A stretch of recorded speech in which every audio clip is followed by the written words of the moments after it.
Story world, किस्सों और कहानियों की दुनिया।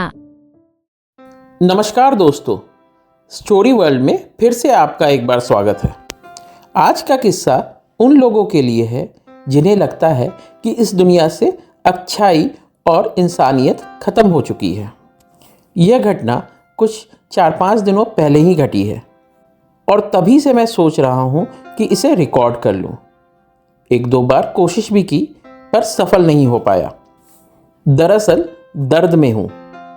आपको लग सकता है कि किस्सों और कहानियों के बीच में यह मुआ कहाँ से दर्द लेके आ गया, पर यह दर्द इस किस्से का मुख्य कलाकार है, मेन एक्टर।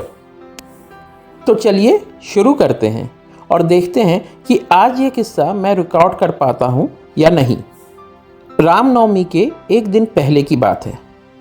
शनिवार का दिन था और मैं घर पे ही था। शाम हो चुकी थी और बच्चे कराटे क्लास जा चुके थे। वाइफ और मैं बातें कर रहे थे और तभी ध्यान आया कि रामनवमी का प्रसाद ले आएं।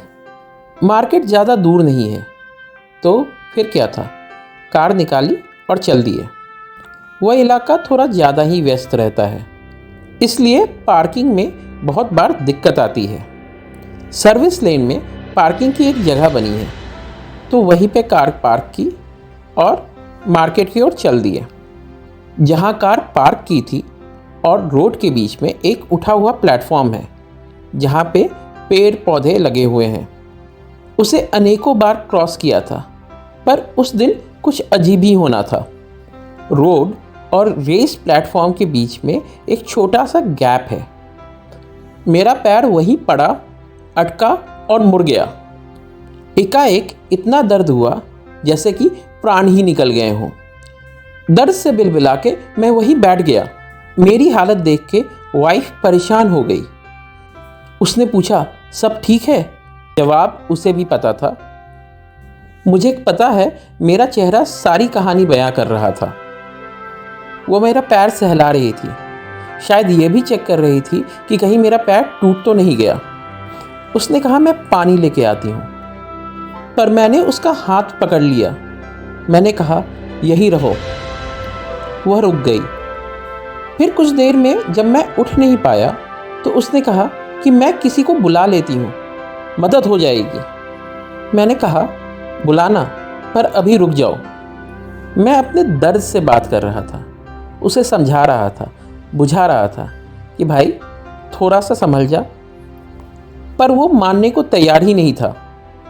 फिर मैंने उसे अच्छे से डांटा और वाइफ से कहा कि मुझे कार तक ले चलो, वहाँ कुछ देर बैठूंगा एसी में। वाइफ का सहारा लेके मैंने उठने की कोशिश की, पर मैं उठ नहीं पाया। बहुत ही ज़्यादा दर्द था। फिर दूसरी बार कोशिश की तो उठा, पर अब भी चला नहीं जा रहा था। वाइफ मुझे पूरी तरीके से संभाल नहीं पा रही थी। उसे काफ़ी परेशानी हो रही थी और मैं ठीक से चल नहीं पा रहा था। जहाँ हमारी कार पार्क थी वहीं पे एक लड़की खड़ी थी जो 15-16 साल की होगी। शायद ट्यूशन को जा रही थी या फिर ट्यूशन से आ रही थी। उसने पूछा, क्या हुआ अंकल? वाइफ ने कहा, चोट लग गई है। वहीं कुछ दूर पर एक डिलीवरी बॉय भी बाइक पर बैठा हुआ था। वाइफ की आवाज़ सुनकर वो पलटा, मुझे देखा और फिर दौड़े दौड़े आया। अपने कंधे से मुझे सहारा दिया और बोला कि आप अपना पूरा भार मेरे ऊपर डाल लें, आप घबराएं नहीं। किसी तरह हम लोग कार तक पहुँचे और मैं कार की पिछली सीट पे बैठ गया। वाइफ ने जाकर कार को ऑन किया और एसी चला दिया। हम दोनों उस लड़के को धन्यवाद दे रहे थे। वाइफ ने पूछा कि पानी पीना है? सच बोलूं तो दर्द इतना था कि मुझे समझ में नहीं आ रहा था कि क्या करना है, पर मैंने हामी भर दी। वाइफ पानी लाने को जा ही रही थी कि उस लड़की ने कहा, मैं पानी ले आती हूँ। वो जाने लगी तो मैंने उसे बुलाया। बटुआ खोला तो पाया कि सिर्फ 100 का ही नोट है, तो उसे 100 का नोट देते हुए बोला कि बेटा इसको यूज़ करके पानी ले आओ। वो पानी लेने के लिए चली गई। मेरी वाइफ मुझसे पूछ रही थी कि दर्द बहुत ज़्यादा है क्या, किसी को बुला लूँ? मैंने कहा, रुक जाओ, कुछ नॉर्मल हो जाऊं फिर डिसाइड करेंगे। इसी बीच वो लड़की वापस आ गई थी। उसे पानी की बोतल तो न मिली, पर वो 20 रुपये का माउंटेन ड्यू लेके आई थी। उसने मेरी वाइफ को 100 रुपये वापस कर दिए। बोली कि दुकानदार के पास चेंज नहीं था, तो मैंने अपने ही पैसे दे दिए। अंकल, आप अपना ध्यान रखना, यह कहकर वो जाने लगी। मैंने उसे बुलाया, बोला अपना नंबर दे दो, मैं पैसे पेटीएम कर देता हूँ। इस पर वो मुस्कुराई, बोली अंकल आप रहने दो, समझो कि बेटी ने दिया है।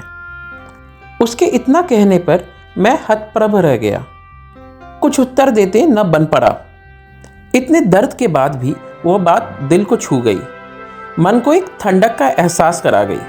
आज उस बात को हुए 4 दिन हो गए हैं, लेकिन मेरे मन से यह बात भूली नहीं जा रही। सच कहते हैं अच्छाई अपना छाप हमेशा छोड़ जाती है।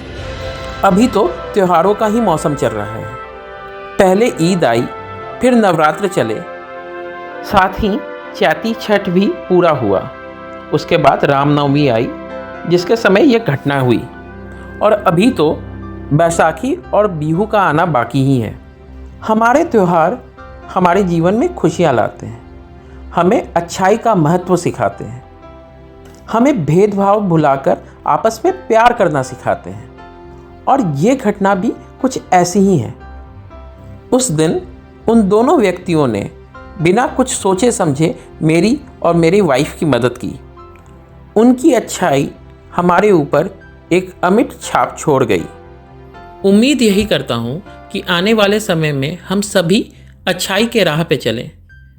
ऐसा करेंगे तो खुशहाली और प्रगति अपने आप ही आएगी। अगर इस किस्से को सुनने के बाद आपके मन में भी ऐसी कोई घटना याद आ रही हो तो हमें कमेंट्स में ज़रूर बताएं। धन्यवाद।